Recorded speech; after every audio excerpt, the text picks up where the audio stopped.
எல்லாருக்கும் வணக்கம். நான் அவங்களோட ஹருடா. நீங்க பாத்துக்கிட்டு இருக்கிறது மை ட்ரீம் வேர்ல்ட். இந்த ஒன் ஷாட் போட்டு ரொம்ப நாள் ஆச்சு. எனக்கும் தெரியும் இந்த ஒன் ஷாட் போட்டணும் ஃபுல்லா முடிச்சிடணும் அப்படின்னு சொல்லிட்டுதான் இன்னைக்கு இந்த ஒன் ஷாட்டை முடிக்கிறதுக்கு வந்திருக்கேன். காய்ஸ், உங்ககிட்ட சொல்றது என் ஸ்டோரியை பாக்குறீங்க கேக்குறீங்க, ஆனா கமெண்ட் மட்டும் பண்ண மாட்டேங்கிறீங்க. கொஞ்சம் கமெண்ட் பண்ணா நல்லா இருக்கும். சரி வாங்க காய்ஸ், வளவலன்னுலாம் பேச வேணாம், ஸ்டோரியை போய் கண்டினியூ பண்ணலாமா? போன தடவை பாட்டுல என்ன பார்த்திருப்போம்னா, ஜேகேவும் ரோஷனும் பேசியிருப்பாங்க. ஜேகே சொல்லியிருப்பான், ஏதோ தெரியல, இங்க தேர்ட் பர்சன் இருக்கிற மாதிரி எனக்கு ஃபீல் ஆகுது, உண்மையிலே இங்க நீயும் நானும் மட்டும்தான் இருக்கிறோமா அப்படிங்கிற மாதிரி அவன் கேட்டுப்பான். ஆமா, இங்க நீங்களும் நானும் மட்டும்தான் இருக்கோம். நீங்க இருக்கிற இடத்துல வேற யாருக்கு வர்றதுக்கு தைரியம் இருக்கு? நீங்க எவ்வளவு பெரிய மாஃபியா, யாராவது ஒரு பர்சன் உள்ள வர முடியுமா? நீங்களும் நானும் மட்டும்தான் இருக்கோம், வேற யாரும் இங்க கிடையாது அப்படிங்கிற மாதிரி ரோஷனும் சொல்றான். ஜேகே ஆனா இன்னும் அவனுக்கு டவுட்டா தான் இருக்கு. சரி ஓகே, நீங்க இருந்து இப்ப கிளம்பு, எனக்கு தலை வலிக்கிற மாதிரி இருக்கு, நான் போய் கொஞ்ச நேரம் தூங்குறேன். அது ஜேகே, நான் சொல்றது கேளுங்களே, உங்களுக்கு தலை தானே வலிக்குது, நான் வேணா உங்களுக்கு தலையை பிடிச்சி விடுறேனே, கொஞ்ச நேரம் நானும் இருக்கேங்க அப்படிங்க. இதெல்லாம் கேட்டுட்டு ஜேகேக்கு கோவம் வருது. நான் ஃபர்ஸ்ட் உன்னை இங்க இருந்து கிளம்புன்னு சொன்னேன், இப்ப இங்க இருந்து கிளம்ப போறியா இல்லையா அப்படிங்கிற மாதிரி அவன் கத்துறான். அவன் கத்துற இதுலயே ரோஷனுக்கு ரொம்ப பயமா இருக்கு. சரி ஓகே ஓகே, நீங்க ஏன் இவ்வளவு கோவப்படுறீங்க? இங்க இருந்து இப்ப நான் கிளம்புனா அவ்வளவுதானே, கிளம்புறேன். இங்கிட்டு தயாங்கோ, ஏய் வேணாம் வேணாம் ரோஷன், நீ என்னை விட்டுட்டு போயிடாத, என்னங்கிறத கூட கூட்டிட்டு போ, எனக்கு இந்த இடத்த பார்த்தாலே பயமா இருக்கு, பிளீஸ் என்னை விட்டுட்டு போயிடாத அப்படிங்கிற மாதிரி தயாங்க இங்கிட்டு புலம்பிக்கு இருக்கான். அதே பக்கத்து பார்த்தோம்னா ரோஷனுக்கு தயாங்க விட்டுட்டு போறதுக்கும் மனசு இல்ல. இவன் கிளம்புனதுக்கு அப்புறமும் இங்க இருந்தாலும் நம்ம உயிருக்குதான் ஆபத்து. இப்ப நான் என்ன பண்ணுவேன்? நான் சொல்றது கேளு தயாங்க, நீ கொஞ்ச நேரத்துக்கு உள்ளே இருந்துக்கோ, நான் வேற எப்படியாவது உன்னை வெளியே கொண்டு வர பாக்குறேன், சரியா? இப்ப என்ன மன்னிச்சிரு, ஆனா நீ வெளியே மட்டும் வராத தயாங்க அப்படின்ட்டு கட்டிலே பாத்துக்கிட்டு இருக்கான். பெட்ல போயிட்டு அவன் ஜேகே ஷர்ட்டெல்லாம் கழட்டிட்டு அப்படியே படுத்துடுறான். படுத்துட்டு சரி அவன் தூங்க ஆரம்பிச்சுட்டான், நம்ம இப்படியே தயங்க கூட்டிட்டு போயிடலாம் அப்படிங்கிற மாதிரி அவன் கரெக்டா அந்த பெட் கிட்ட வரான். அப்போ ஒரு வாய்ஸ் கேக்குது, நீ உன்ன இங்க இருந்து கிளம்பலையா அப்படிங்கிற மாதிரி. இல்ல இல்ல கிளம்பிட்டேன் அப்படிங்கிற மாதிரி அவன் திங்ஸ் எல்லாம் எடுத்துட்டு அவன் அங்க இருந்து கிளம்பிடுறான். தயாங்க்கு நம்பிக்கையே போச்சு, இன்னைக்கு என்னமோ நடக்க போகுது, அவ்வளவுதான், இன்னைக்கு நம்ம செத்தோம் அப்படிங்கிற மாதிரி அவன் பார்த்துட்டு உட்காந்துருக்கான். சரி அப்படியே கொஞ்ச நேரம் போகுது. தயங்க அப்படியே அந்த உள்ளேயே இருந்து அவனுக்கு அப்படியே ஸ்வெட் ஆகுது. அவனால உள்ள ரொம்ப நேரம் இருக்க முடியல, அவனுக்கு மூச்சு வேற ஒரு மாதிரி அடைக்கும். சரி இந்நேரம் அவர் தூங்கி இருப்பாரு, இதுதான் கரெக்டான சமயம், நம்ம திங்ஸ் எல்லாம் எடுத்துட்டு தயங்க நம்ம இங்க இருந்து ஓடிடலாம், இனிமேல் இந்த பக்கமே வரக்கூடாது, எனக்கு அந்த காசு கூட வேணும், நான் என் அம்மா கிட்ட உயிரோட போய் இருந்தா மட்டும் போதும் அப்படிங்கிற மாதிரி தயாங்க நினைச்சிட்டு வெளியே வரான். அப்படியே ஒரு பூனைக்குட்டி மாதிரி பதுங்கி பதுங்கி வரான். அவன் வெளியே வந்துட்டு சரி ஓகே தயாங் இங்க இருந்து ஓடிடுறான் அப்படிங்கிற மாதிரியே தயாங் வெளியே வரான். அவன் மேல ஏதோ ஒரு ஷேடோ விழுகிற மாதிரி இருக்கு. இன்னும் நம்ம மேல ஏதோ ஷேடோ விழுகிற மாதிரியே ஃபீல் ஆகுது அப்படின்னு சொல்லி மேல நிமிந்து பாக்குறான். தயாங் அப்படியே முறைச்சு பார்த்துட்டு ஜேகே முறைச்சு பார்த்துட்டு தயாங்க பார்த்துட்டு உட்காந்துருக்கான். தயாங்க, சார் ஹாய் ஹலோ எப்படி இருக்கீங்க, நல்லா இருக்கீங்களா, சாப்பிட்டீங்களா அப்படிங்கிற மாதிரி கேக்குறான். கேட்டுட்டு இதுக்கு மேல இங்க இருக்க கூடாது, இங்க இருந்து ஓடிடுறாத்தாயம் அப்படிங்கிற மாதிரி அவன் பேக்கை எடுக்கிறான். பார்த்தா பேக் ரொம்ப வெயிட்டா இருக்கு, என்ன நம்ம பேக் வர மாட்டேங்குது அப்படின்னு திரும்பி பார்த்தா ஜேகே அப்படியே அந்த பேக்கை இறுக்கி பிடிச்சிருக்கான். சார் என் பேக்கை விட்டா நான் இங்க இருந்து ஓடிடுவேன். ஆமா நீ யாரு, எதுக்கு என் ரூம்ல என்ன பண்ணிக்கிருக்க, நீதான் என் பெட்க்கு கீழே இருந்ததா, நீங்க என்ன பண்றதுக்காண்டி வந்த, நீ யாரோட ஆளு, எந்த மாஃபியா கேங்க சேர்ந்தவன் சொல்லு அப்படிங்கிற மாதிரி. சார் நான் மாஃபியா கேங்கெல்லாம் சேர்ந்தவன் இல்ல சார், நான் ஜஸ்ட் ஸ்கூல் படிக்கிற பையன் தான், எனக்கு 15 வயசுதான் ஆகுது, நீங்க நினைக்கிற மாதிரி நான் பெரிய ஆள்லாம் இல்ல சார், ஏதோ என் ஃப்ரெண்டு ஒரு நாதாரி நாயை பிச்சைக்கார நாயை பாக்குறதுக்கு வந்தேன், இப்படி உங்ககிட்ட மாட்டிக்கிட்டேன் சார், நான் விட்டுருங்க, நான் இப்படியே ஓடிடுறேன் அப்படிங்கிற மாதிரி அவன் சொல்றான். சொல்லிட்டு அங்க இருந்து எந்திரிக்கிறான். ஜேகே அப்படியே தயங்க கீழ இருந்து மேல வரைக்கும் ஸ்கேன் பண்ணி பார்த்துட்டு என் கிட்டக்க வா அப்படிங்கிற மாதிரி கூப்பிடுறான். தயங்க இல்ல நான் வரல, நான் வீட்டுக்கு போறேன், எனக்கு பேக்கு கூட வேணாம் அப்படிங்கிற மாதிரி அவன் போய் கரெக்டா டோருக்கு ஓபன் பண்றான். திடீர்னு பார்த்தா ஒரு ஹேண்ட் அவனை பிடிச்சி அப்படியே உள்ள இழுக்குது. யாரான்னு பார்த்தா ஜேகே தான். இழுத்து அப்படியே பெட்ல சாய்ச்சி வச்சிருக்கான். தயங்க அப்படியே பாக்குறான். சார் நீங்க என்ன பண்றீங்க? எனக்கு செம்ம மூடு அப்செட்டா இருந்துச்சு. யாரு அது, எந்த கேங்கடா நம்மளுக்குள்ள வந்திருக்கு, ஏதோ ஒரு கேங் நம்மள போட வந்துடுச்சா, ஸ்கெட்ச் போட்டாங்களான்னு நினைச்சா, நீ பார்த்த வேலை இன்னைக்கு என் மூட ரொம்ப ஸ்பாயில் பண்ணிட்ட, அவனுக்கு பதிலா இன்னைக்கு நீதான் என் கூட இருக்க போற. சார் நீங்க என்ன கத்திரிக்காய் வியாபாரமா பண்றீங்க, அவன் இல்லாட்டினா இவங்கிறது, நான் ஸ்கூல் படிக்கிற பையன் சார், நான் சின்ன பையன், என்ன எங்க வீட்டுல தேடுவாங்க, என்ன விட்டுருங்க, நான் வீட்டுக்கு போகணும் அப்படிங்கிற மாதிரி சொல்றான். அதெல்லாம் எனக்கு தெரியாது, நீ இன்னைக்கு என் கூட இருந்துதான். சாதாரண சொல்றத கேளுங்க. நீங்க நினைக்கிற மாதிரியான பையன்லாம் நான் இல்ல. சின்ன பையன் கூட இப்படிலாம் இருக்கிறீங்களே, உங்களுக்கே இது தப்புன்னு தெரியல. உங்க வீட்ல இதெல்லாம் உங்களுக்கு சொல்லிக் குடுக்கலையா? என்ன பையன வளர்த்து வச்சிருக்காங்க. என்ன விடுங்க சார். நீங்க ஆல்ரெடி ரொம்ப வெயிட்டா வேற இருக்கீங்க. உங்களோட வெயிட் என்னால பேர் பண்ண முடியல. ஃபர்ஸ்ட் என் மேல இருந்து எந்திரிங்க சார் அப்படிங்கிற மாரி அவன் சொல்றான். இதெல்லாம் பார்க்கும்போது ஜேகேக்கு சிரிப்பா இருக்குது. யார்ரா இவன் அப்படிங்கிற மாரி தான் அவன் யோசிக்கிறான். யோசிச்சுட்டு எனக்கு அதெல்லாம் தெரியாது. இன்னைக்கு நீ என் கூட தான் இருக்கணும். என் கூட தான் இந்த நைட்ட ஸ்டே பண்ண போற. யார் கூடயாவது இதுக்கு முன்னாடி இருந்திருக்கியா? அப்படிங்கும்போது தயாமோட கண்ணெல்லாம் அப்படியே ஒயிட் ஆகுது. என்னடா கேக்குறோம் அப்படிங்கிற மாதிரி அப்படியே பாக்குறான். பாத்துட்டு சார் நீங்க ஏதோ மத்த பர்சன் நினைச்சிட்டு என்கிட்ட தப்பா பேசுறீங்க. எனக்கு கோவம் வராது. எனக்கு கோவம் வந்துச்சு நீங்க தாங்க மாட்டீங்க.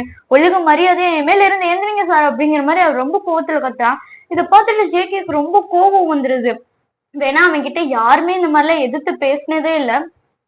ஒரு ஸ்கூல் படிக்கிற பையன் நீ என்ன எதிர்த்து பேசுறியா அப்படிங்கிற மாதிரி ஜேகே அப்படியே தயங்க பெட்லயே லாக் பண்றான். அப்படியே கிஸ் பண்றதுக்கு ட்ரை பண்றான். தயங்க அப்படியே மூஞ்சிய திருப்பிக்கிறான். சார் நீங்க நினைக்கிற மாதிரியான பர்சன் நான் கிடையாது. ஃபர்ஸ்ட் என்ன விடுங்க. நான் இங்க இருந்து போறேன். நீங்க ஏதோ காமெடி பண்ணிக்கிட்டு இருக்கேன்னு நினைக்கிறேன். விடுங்க அப்படிங்கும் போது அவன் சொல்றான். அதெல்லாம் ஆனா ஜேகே கேக்குற மாதிரியே இல்ல. அவன் திருப்பி ஜேகேவை வந்து பெட்லயே தள்ளி விட்டுட்டு தயங்க அங்க இருந்து ஓடிடலாம் அப்படின்ட்டு ரூம் டோர் அப்படியே ஓபன் பண்ணிட்டு வெளியே ஓடுறதுக்கு போக்குறோம். பார்த்தா அவனுக்கு கால்லயே யாரோ அடிக்கிற மாதிரி இருக்கா. அவனுக்கு அந்த பெயின் தாங்க முடியல. அம்மா அப்படின்னு நமக்குலாம் அவன் அங்கனே விழுந்து நானும் சொல்லிக்கிட்டே இருக்கேன். என் பேச்ச கொஞ்சம் கூட கேட்க மாட்டேன் அப்படிங்கிற மாதிரி. அப்பதான் திரும்பி நல்லா ஜேகேவோட ஃபேஸ பாக்குறேன் தயம். சார் நீங்க அந்த மாஃபியா தானே? நீங்க என்ன இங்க பண்றீங்க? அத நான் உன்கிட்ட கேட்கணும். என்னோட பிளேஸ்ல வந்துட்டு என்கிட்ட எவ்வளவு தைரியம் இருந்தா நான் அடிச்சிருவேன்னு சொல்லியிருப்ப. அதுக்கே இன்னைக்கு நீ ரொம்ப அனுபவிக்க போற. வா அப்படிங்கிற மாதிரி புடிச்சிருக்கிறான். இல்ல நான் வரமாட்டேன். அம்மாட்ட போகணும். என்ன விடுங்க. நான் எங்க அம்மா கிட்ட போறேன் அப்படிங்கிற மாதிரி அவன் அங்க இருக்கிற ஒரு லேம்ப புடிச்சிட்டு உட்காந்துருக்கான். இத பாத்துட்டு ஏய் அதோட வெயிட் உன்னை என்கிட்ட இருந்து காப்பாத்திடும்னு நினைக்கிறியா அப்படிங்கிற மாதிரி கேட்கும். அதோட வெயிட் கண்டிப்பா என்னை காப்பாத்தும் அப்படிங்கிற மாதிரி அவன் அந்த லேம்ப திருப்பிட்டு ஜேக்கவை அடிக்கிறதுக்கு போறான். ஜேக்கே அதை அசால்ட்டா தள்ளி விட்டுட்டு திருப்பி தயாங்கோட கைய பிடிச்சி இழுக்கிறான். தயாங்க ரொம்ப சின்ன பையன் தானே திருப்பி பெட்லயே வந்து விழுந்துடுறான். இத பார்த்துட்டு தயாங் ரொம்ப அழுகுறான். சார் எனக்கு நிறைய ட்ரீம்லாம் இருக்கு. நீங்க இப்பெல்லாம் என்கிட்ட பிஹேவ் பண்ணாதீங்க. எனக்கு அப்பா இல்ல. எங்க அம்மா தான் என்ன கஷ்டப்பட்டு வளர்க்குறாங்க. நீங்க இப்பெல்லாம் என்கிட்ட நடந்தது தெரிஞ்சு என் அம்மா ரொம்ப நொந்துருவாங்க. அவங்க பாவம். அவங்க உயிரோடவே இருக்க மாட்டாங்க.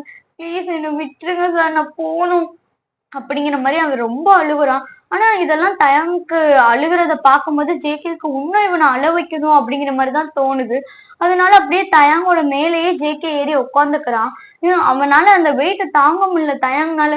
சார் நீங்க ரொம்ப வெயிட்டா இருக்கீங்க. உங்களோட வெயிட் என்னால தாங்க முடியல. ப்ளீஸ் எந்திரிங்க சார். எனக்கு உங்களை பார்த்தாலே பயமா இருக்குது அப்படிங்கிற மாதிரி அவன் பேசிக்கிட்டு இருக்கான். இப்ப சும்மா சொல்லக்கூடாதுடா. ஸ்கூல் படிக்கிற பையனா இருந்தாலும் சும்மா நச்சுன்னு தான் இருக்கு.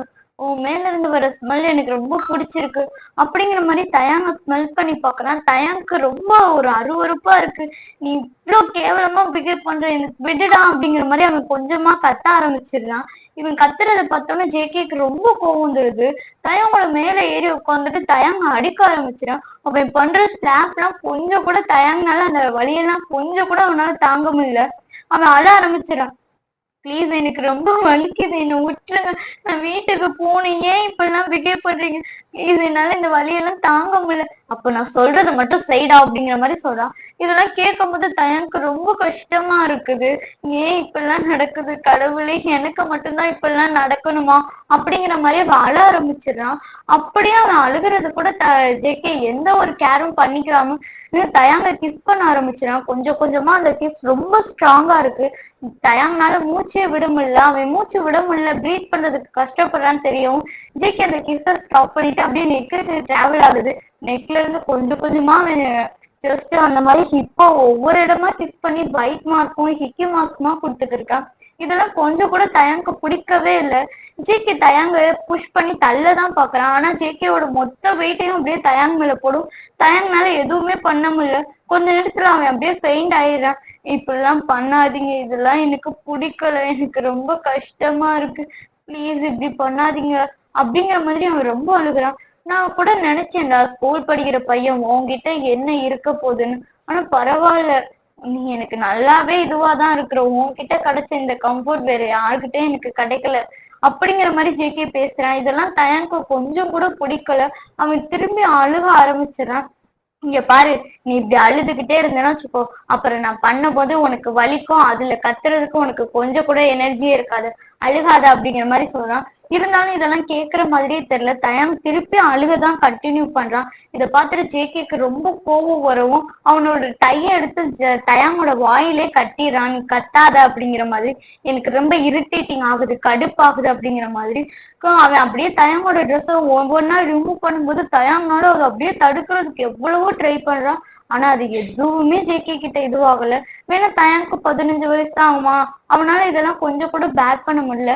அப்படியே எல்லா ட்ரெஸ்ஸுமே ரிமூவ் பண்ணிட்டு ஒவ்வொரு பாட்டா அவன் கிஸ் பண்ண ஆரம்பிச்சிடறான். ஜேகே இப்படி பண்றது தயாங்க்கு ரொம்ப ஒரு மாதிரி ஃபீல் ஆகுது. இல்ல, நீங்க இப்படிலாம் பண்ணாதீங்க, எனக்கு ரொம்ப அருவருப்பா இருக்கு, ஏன் இப்படிலாம் பண்றீங்க அப்படிங்கும் போது ஜேகே திடீர்னு இன்சல்ட் பண்ண ஆரம்பிச்சிடும். தயாங்க்கு ஒரு மாதிரி ஆகுது. என்னமோ அவனுக்குள்ள வயிற்றுக்குள்ள ஏதோ பண்ற மாதிரி இருக்கு. அப்படியே ஜேகே நிமிர்ந்து பாக்குறான் தயாங்கு. அப்படியே பார்க்கவும் ஜேகே அவ்வளோ ஒரு மாதிரி டபுள் மாதிரி ஸ்மைல் பண்றான். ஆனா எப்படி சொல்றேன்னா, அந்த பெயின் அவனால கொஞ்சம் கூட பேர் பண்ண முடியல. அவன் அப்படியே கத்த ஆரம்பிச்சிடுறான் தயாங். இல்ல, எனக்கு ரொம்ப வலிக்குது, பிளீஸ் வெளியே எடுங்க, என்னால வலிய தாங்க முடியல அப்படிங்கிற மாதிரி இது பண்றான். இது கொஞ்ச நேரம் அப்படியே அவன் கத்துன வாக்குல அப்படியே பெயிண்ட் ஆயிடுறான். ஜேகே பாக்குறான், இவன் ரொம்ப சின்ன பையன் தானே, இதுக்கு மேல விட்டா இவன் செத்துருவான் அப்படின்ட்டு அவனும் அவனோட திங்ஸ் எல்லாம் வெளியே எடுத்துறான். எடுத்துட்டு அப்படியே தயாங் பக்கத்துலயே வந்து படுத்துக்கிறான். எனக்கு ஏன்னு தெரியல, நான் இது வரைக்கும் எந்த ஒரு பையன் கிட்ட இந்த மாதிரி பிஹேவ் பண்ணது இல்ல. என்ன என்ன என்னோட வயசுல மூப்பா இருக்கிறான் அவங்க கிட்ட வேணா நான் இப்படி பிஹேவ் பண்ணிருக்கேன். ஆனா ஒரு 15 வயசு பையனை நான் இப்படி பண்ணதா இதுதான் ஃபர்ஸ்ட் டைம். நான் சொல்றேன், நான் எப்பவுமே உன்னை விட்டுற மாட்டேன் அப்படிங்கிற மாதிரி போரேட்ல கிஸ் பண்ணிட்டு அப்படியே தயாங்க ரொம்ப ஹக் பண்ணிட்டு படுத்திருக்கான். தயாங்க்கு அப்படியே ரொம்ப பெயினா இருக்கும். அப்படியே அழுது அழுது அந்த பெயிண்ட்லயே படுத்துட்டான். அப்படியே கொஞ்ச நேரம் போகுது. தயாங் பாக்குறான், கண்ணு முழிச்சு ஜேகே தான் பக்கத்துலதான் படுத்து கிடக்குறாங்க. இவ்வளவு கேவலமான ஒரு போர்ஷனை இந்த உலகத்துல பார்த்ததே இல்ல. நான் இங்க இருந்து போறேன், இனிமேல இவனை என் லைஃப்ல நான் மீட் பண்ணிடவே கூடாது, கடவுளை மூஞ்சில மட்டும் நான் இதுக்கு மேல முழிக்கவே கூடாது அப்படிங்கிற மாதிரி அவன் அவனோட ட்ரெஸ் எல்லாம் எடுத்து வேர் பண்ணிட்டு அந்த பேக் அவன் எடுக்கவே அங்கேயே வச்சுட்டு இதெல்லாம் வேணாம் அப்படிங்கிற மாதிரி அவன் அப்படியே அழுதுகிட்டே அங்க இருந்து போறான். போய் அவங்க டோரை நாக் பண்ணா அவங்க அம்மா சோஃபால உட்காந்துருக்காங்க. இவ்வளவு நேரம் பையனை காணோமே அப்படிங்கிற மாதிரி. தயாங், நீ வந்துட்டல, உனக்கு ஒண்ணும் இல்லைல்ல? அம்மா, எனக்கு வகுறு வலிக்குது அப்படின்ன வாக்குலே தயாங் அப்படியே அந்த ஃப்ளோர்லயே விழுந்து அழ ஆரம்பிச்சிடான். அவங்க அம்மாக்கு என்னன்னே புரியல, எதுக்கு இவன் இப்படி வகுறு வலிக்குதுன்னு சொல்லி அழுகுறான். அதுவும் எனக்கு ரொம்ப வலிக்குது, பெயினா இருக்கு, என்னை தொடாது அப்படிங்கிற மாதிரி அழுவும். அவங்க அம்மா அப்படியே கிட்டக்க வந்து தயாங்கோட ஷர்ட்டை கொஞ்சம் ரிமூவ் பண்ணி பாக்குறாங்க. அது பார்த்தா ஃபுல்லா பைட் மார்க்கா இருக்கு. இதை பார்த்துட்டு அவங்க அம்மா அப்படியே உடைஞ்சு போய் உட்காந்து அழுகுறாங்க. என்னடா ஆச்சு, என்னடா பண்ண, எங்கடா போன, ஏன்டா இப்படி இருக்கு உன் உடம்பெல்லாம் அப்படிங்கிற மாதிரி. அம்மா அது வந்து, அம்மா அது வந்து அப்படிங்கிற மாதிரி அவன் ரொம்ப அழுகுறான். அவன் அழுகுறத பார்க்கும்போதே அவங்க அம்மாவுக்கு தெரியுது, இது எதுவுமே அவனுக்கு தெரிஞ்சு நடந்தது இல்லை, யாரோ இவனை இப்படி இது பண்ணியிருக்காங்க அப்படின்ட்டு. ஒண்ணு இல்ல தயாம், ஒண்ணு இல்ல, நீ அழுகாத, அம்மா எப்போ உன் கூட தான் இருக்கேன். அம்மா எனக்கு பயமா இருக்கு, அம்மா எனக்கு பயமா இருக்கு, நம்ம இங்க இருந்து போயிடலாம், அம்மா எனக்கு பயமா இருக்கு, இங்க இருக்க வேணாம், நம்ம இங்க இருந்து போயிடலாம் அப்படிங்கிற மாதிரி அழுகுறான். அழுவும் அவங்க அம்மாவும் தயாங்கோட சுச்சுவேஷன் எல்லாம் புரிஞ்சுட்டு இதுக்கு மேல நம்ம இங்க இருக்க வேணாம், அது தயாங்க்கு ரொம்ப ஆபத்தா இருக்கும், சரி நம்ம இங்க இருந்து கிளம்பிடலாம் அப்படிங்கிற மாதிரி அவங்க அம்மாவும் கிளம்புறதுக்கான எல்லா ஏற்பாடுமே பண்றாங்க. அவங்க அம்மா அந்த செகண்டே கிளம்பணும் அப்படின்னு சொல்லிட்டு தேவையான திங்ஸ் எல்லாம் எடுத்துட்டு அங்க இருந்து கிளம்புறாங்க. இப்ப ஜேகே இங்க கண்ணை முழிச்சு பாக்குறான். பக்கத்துல தயாங் இல்லைன்னு தெரிஞ்சோன்னா அவனுக்கு செம்ம கோபம் ஆகுது. அங்க இருக்கிற எல்லா பொருளையும் போட்டு உடைக்க ஆரம்பிச்சிடான். எங்க போன, என்னை விட்டு எவ்வளவு தைரியம் இருந்தா உனக்கு போறதுக்கு, யார் உனக்கு அந்த ரைட்ஸ கொடுத்தது, உனக்கு அவ்வளவு தைரியம் ஆயிடுச்சா, நீ எங்க போனாலும் கண்டிப்பா நான் உன்னை விட மாட்டேன், நீ எனக்கு சொந்தமானவன், நான் கண்டிப்பா உன்னை தேடி வருவேன் தயாங்க அப்படிங்கிற மாதிரி அவன் ரொம்ப கோவத்துல கத்துறான். சரி, ஓகே காய்ஸ், நம்ம இதோட இங்க ஸ்டாப் பண்ணிக்கலாம். மிச்ச ஸ்டோரியை நான் நாளைக்கு பார்ட்ல போடல. நீங்க முடிக்கலான்னு தான் பார்த்தேன், ஆனா முடிக்க முடியல. மிச்சத்தை நான் நாளைக்கு போடுறேன். ப்ளீஸ் கமெண்ட் பண்ணுங்க. சரி, ஓகே, டாடா, பாய் பாய்.